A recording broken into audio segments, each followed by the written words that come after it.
आप मैदान में हैं, साथ में आपके 4-5 दोस्त भी हैं, सब में रेस लगी है, जो जीतेगा वो पार्टी देगा। आप दौड़ना शुरू करते हैं एकदम फुल स्पीड में, हवा की रफ्तार से भी तेज। आप जीतने ही वाले थे कि तभी पैर मुड़ता है और आप धड़ाम से ज़मीन पर गिर पड़ते हैं। आप देखते हैं कि आपका टखना यानी एंकल सूज गया है, उसमें बहुत तेज़ दर्द हो रहा है। आपके दोस्त भी आपके पैर का मुआयना करते हैं, फिर बताते हैं कि भाई तुम्हें तो मोच आ गई है। मगर मोच होती क्या है और कैसे आती है यही जानेंगे आज सेहत के इस एपिसोड में। डॉक्टर से समझेंगे कि मोच आने पर पैर में क्या होता है, मोच क्यों आती है, इसके क्या कारण हैं, मोच आ जाए तो तुरंत क्या करना चाहिए और मोच से बचने और इलाज का तरीका क्या है, सुनिए। Brought to you by Sensodyne K and Dr. Basu Eye Hospital. बस पैक नहीं है। SLS पैराफिन और दूध का करंट भी कौन, तो लाइफ का करंट ऑन, कुछ भी तो ट्राई करके देख ले। Sensodyne K toothpaste for sensitive teeth.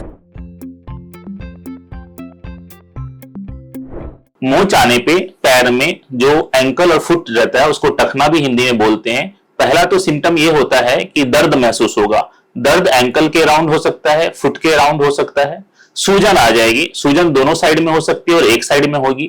और सूजन के साथ आपको दर्द के साथ चलने के टाइम में तकलीफ भी होगी, आप लंगड़ा के चल सकते हैं। ये तीन जो समस्याएं हैं बहुत कॉमन है एंकल और फुट इंजरी के बारे में और मोच आने के बाद।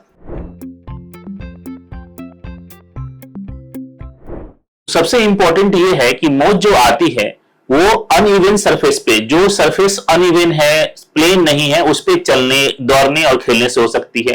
जो चप्पल या फुटवेयर हम यूज करते हैं उसमें भी कभी एक साइड में ज्यादा घिस जाने के कारण हो सकती है। अभी हम चलने के टाइम में कभी बरसात में स्लिपरी सरफेस हो तो भी मोच आ सकती है। मेनली इन द स्पोर्ट्स जो अपना खेल कूद करते हैं उसमें 3-4 चीजें बहुत कॉमन है। सबसे इंपॉर्टेंट ये है कि आपकी जो गलत टेक्निक है, कभी लैंडिंग के टाइम में गलत टेक्निक से लैंड करते हैं स्पोर्ट्स के टाइम में तो मोच आ सकती है।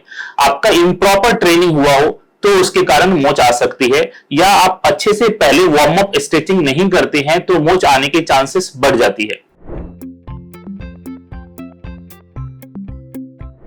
मोच आने के बाद तुरंत सबसे इंपॉर्टेंट है जो हमारी डॉक्टरी की भाषा में बताते हैं rice technique, RICE, R for rest. उसमें आपको थोड़ा सा आराम करना है, खेलना कूदना इमीडिएटली नहीं है। आई means ice pack application, icing, जिसमें बर्फ से कहीं भी सूजन आती है चोट लगने के बाद तो बर्फ से सेक लगाना होता है। C फॉर कॉम्प्रेशन, कोई भी आपके पास क्रेम, बैंडेज, गर्म पट्टी कुछ भी रहता है तो वो आप वहां पे लगाइए। और जिस भी पार्ट में, E फॉर एलिवेशन, जिस भी पार्ट में आपको मोच आती है उस पैर को थोड़ा ऊंचा रखिए, जिसके कारण एंटी ग्रेविटी फोर्स के कारण उसका थोड़ा सा स्वेलिंग कम हो जाएगा। तो ये आप इमीडिएटली कर सकते हैं, इससे आपको तुरंत आराम मिलेगा।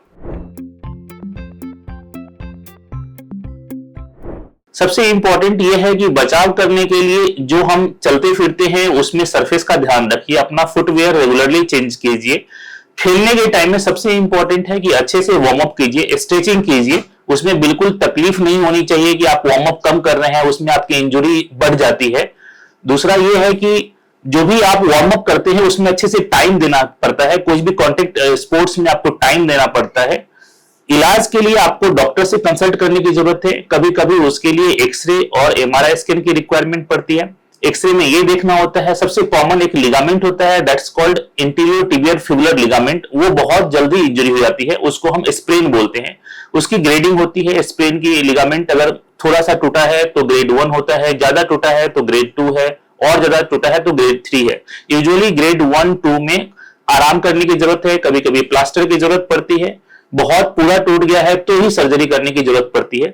जब सर्जरी करने की जरूरत पड़ती है या प्लास्टर के बाद भी थोड़ा सा एक्सरसाइज एंड फिजियोथेरेपी करना पड़ता है थोड़े टाइम के लिए, और फिर आप अपने नॉर्मल रूटीन एक्टिविटीज में और स्पोर्ट्स में आ सकते हैं।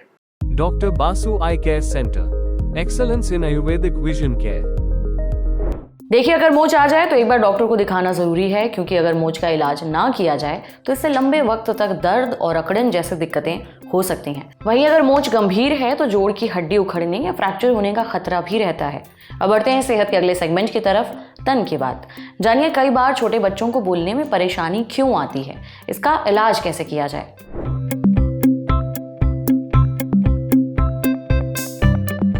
6 महीने ये वो उम्र होती है जब बच्चा अलग अलग आवाजें निकालता है, जैसे ऊ आ, इसे बैबलिंग कहते हैं। फिर जब बच्चा 9 से 12 महीने का होता है तो वो माँ, पा, दा, ना बोलना शुरू करता है। फिर मम्मा, पापा, दादा, नाना बोलता है। जब बच्चा 12 से 18 महीने का हो जाता है तो वो कम से कम 5 से 10 शब्दों का इस्तेमाल शुरू कर देता है। 2 साल की उम्र तक आते आते बच्चा 2-3 शब्दों को जोड़कर छोटे छोटे वाक्य बोलने लगता है, जैसे मम्मा आओ, दूध दो, वगैरह वगैरह। वहीं 3 साल का बच्चा सही से बातचीत करने लगता है। मगर कई बार एक उम्र आने के बाद भी बच्चे ठीक से नहीं बोल पाते। अब ऐसा क्यों होता है और इसका इलाज क्या है, ये पूछा हमने डॉक्टर हिमानी नरूला से। डॉक्टर हिमानी कहती हैं कि अगर 12 महीने का होने के बावजूद बच्चा कोई बात नहीं कर रहा, नजरें नहीं मिला रहा, नाम पुकारने पर कोई रिएक्शन नहीं दे रहा, या अगर 18 महीने का बच्चा एक भी मीनिंगफुल शब्द नहीं बोल रहा, या अगर वो 2 साल का हो गया है और फिर भी 2-3 शब्दों को जोड़कर छोटे वाक्य नहीं बना पा रहा, या फिर अगर वो 3 साल का हो चुका है और उसे बातचीत करने में दिक्कत आ रही है, तो ये सारे स्पीच डिले के लक्षण हैं। स्पीच डिले यानी बोलने में देरी होना। ऐसा कई वजहों से हो सकता है। पहली वजह है बच्चा सुन नहीं पा रहा। अगर बच्चा सुनेगा नहीं या बहुत कम सुनेगा तो वो बोलेगा भी देर से। कई बार सुनने की कमी की वजह से बच्चे देर से बोलना शुरू करते हैं। दूसरी वजह स्पीच और लैंग्वेज डिले। कुछ बच्चों में सिर्फ बोलने और भाषा सीखने में देरी होती है। ये बच्चे के ठीक से ना बोलने का एक बहुत ही आम कारण है। तीसरी वजह ऑटिज्म। ये एक डेवलपमेंटल कंडीशन है। इसमें बच्चे के व्यवहार, उसके सीखने की क्षमता और दूसरों से बातचीत करने के तरीके पर असर पड़ता है। यानी इससे पीड़ित बच्चे को दूसरों से बातचीत करने में परेशानी होती है। वो आंख से आंख मिलाकर बात नहीं कर पाता, बार बार एक ही बात दोहराता है या एक ही काम लगातार करता है। चौथी वजह GDD यानी ग्लोबल डेवलपमेंट डिले। इसमें बच्चे का संपूर्ण विकास ही धीमा होता है। ऐसे बच्चे न सिर्फ बोलने में बल्कि चलने, समझने और सीखने में भी देरी दिखाते हैं। पांचवी वजह न्यूरोलॉजिकल कंडीशंस यानी दिमाग, रीढ़ की हड्डी और नसों से जुड़ी दिक्कतें, जैसे सेरेब्रल पॉल्सी, मेनिंजाइटिस और दूसरी क्रोनिक न्यूरोलॉजिकल समस्याएं। इनमें भी बच्चा देर से बोलना शुरू करता है। छठी वजह घर का माहौल। अगर घर में बच्चे से कोई बात नहीं करता, उसके साथ खेलता नहीं, साथ में समय नहीं बिताता, तो ये भी स्पीच डिले की वजह हो सकता है। देखिए, बोलने के लिए बच्चे को प्रेरणा की ज़रूरत होती है। जब कोई उससे बात करेगा तभी वो जवाब देगा या बात करेगा, लेकिन जब कोई बात करने वाला ही नहीं होगा तो वो बोलना शुरू नहीं कर पाएगा। नतीजा, उसे बोलने में देरी होगी। अब बात इलाज की। स्पीच डिले को ठीक करने के लिए उसका सही कारण पता होना ज़रूरी है। इसलिए सबसे पहले हियरिंग टेस्ट कराएं ताकि ये पता चल सके कि बच्चे को सुनने में तो कोई दिक्कत नहीं आ रही। अगर आ रही हो तो फिर उसका इलाज कराएं। साथ ही स्पीच थेरेपिस्ट की मदद लें। वो बच्चे को बोलना सिखाएंगे। कई बार बच्चे बहुत हाइपर एक्टिव होते हैं, वो एक जगह टिककर बैठ नहीं पाते, ध्यान नहीं दे पाते। ऐसे में ऑक्यूपेशनल थेरेपी या फिर 1-on-1 सेंसरी थेरेपी की जा सकती है। इसके ज़रिए बच्चे का ध्यान और बैठने का समय बढ़ाया जाता है ताकि वो सीखने के लिए तैयार हो सके। अगर बच्चा बहुत ज़्यादा आक्रामकता दिखाता है, किसी की बात पर ध्यान नहीं देता, तो उसे बिहेवियरल थेरेपी दी जा सकती है। ये थेरेपी बच्चे के व्यवहार को सुधारने में मदद करती है ताकि वो सीखने और बातचीत करने में सक्षम हो सके। बच्चे की दिक्कत के हिसाब से उसे सही थेरेपी दी जा सकती है, लेकिन इसके लिए ज़रूरी है कि आप एक्सपर्ट से मिलें। एक चीज़ का और ध्यान रखें, घर पर बच्चे से बात ज़रूर करें, उसके साथ खेलें, उसके सिर्फ अपना फ़ोन ना पकड़ाएं। फ़ोन देने से बच्चे को अल्फ़ाबेट्स या नंबर तो याद हो सकते हैं, लेकिन फिर उनमें बातचीत करने का गुण नहीं आ पाता। समझे? अब बारी है सेहत के आखिरी सेगमेंट की, खुराक यानी एक छक्का 80 हेल्थ टिप। हरे अंगूर या काले वाले, आपके लिए किन्हें खाना ज़्यादा फायदेमंद है? इन दिनों बाजार में 2 तरह के अंगूर खूब बिक रहे हैं, हरे अंगूर और काले अंगूर। अब खाने में तो दोनों ही टेस्टी लगते हैं, लेकिन सेहत के लिहाज से इनमें से कौन सा अंगूर ज्यादा बेहतर है, ये पूछा हमने डाइटिशियन कौशिकी गुप्ता से। डाइटिशियन कौशिकी बताती हैं, हरे अंगूर स्वाद में खट्टे मीठे होते हैं, यानी खट्टे भी और मीठे भी।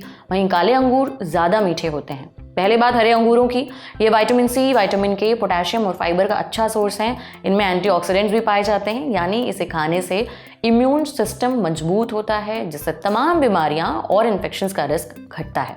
खून को जल्दी जमने में मदद मिलती है, जिससे चोट लगने पर कम खून बहता है। हड्डियां मजबूत होती हैं, साथ ही ब्लड प्रेशर कंट्रोल में रहता है और पाचन भी सुधरता है। इनमें काले अंगूरों की तुलना में कम शुगर होती है, इसलिए सीमित मात्रा में ही सही, लेकिन डायबिटीज़ के मरीज इन्हें खा सकते हैं। अब बात काले अंगूरों की, इसमें भी हरे अंगूरों की तरह विटामिन सी और विटामिन के पाया जाता है, यानी इसे खाने से इम्यून सिस्टम मजबूत रहता है, बीमारियां होने का रिस्क कम होता है, खून जल्दी जमता है जिससे चोट लगने पर खून कम बहता है। हालांकि इसमें कई सारे एंटीऑक्सीडेंट्स पाए जाते हैं, खासकर रेस्वेराट्रॉल जो शरीर के लिए बहुत ही फायदेमंद है। ये शरीर की सूजन को घटाता है, ब्लड प्रेशर कंट्रोल करता है, दिल के लिए अच्छा है और एंटी एजिंग में भी मदद करता है। इसलिए आप दोनों में से कोई भी अंगूर खा सकते हैं, ये आपकी ज़रूरत पर निर्भर करता है। अगर आपको थोड़ा खट्टा मीठा स्वाद चाहिए तो हरे अंगूर खा लीजिए, अगर सिर्फ मीठा स्वाद चाहिए तो काले अंगूर खा लीजिए। आप चाहें तो दोनों को मिलाकर भी खा सकते हैं। आज सेहत में इतना ही। अच्छा, आप डॉक्टर हैं या फिर आपका डॉक्टर से कोई सवाल है तो इस email ID पर दाग दीजिए sehat.lalantop@gmail.com पर। सूचना समाप्त। शुक्रिया।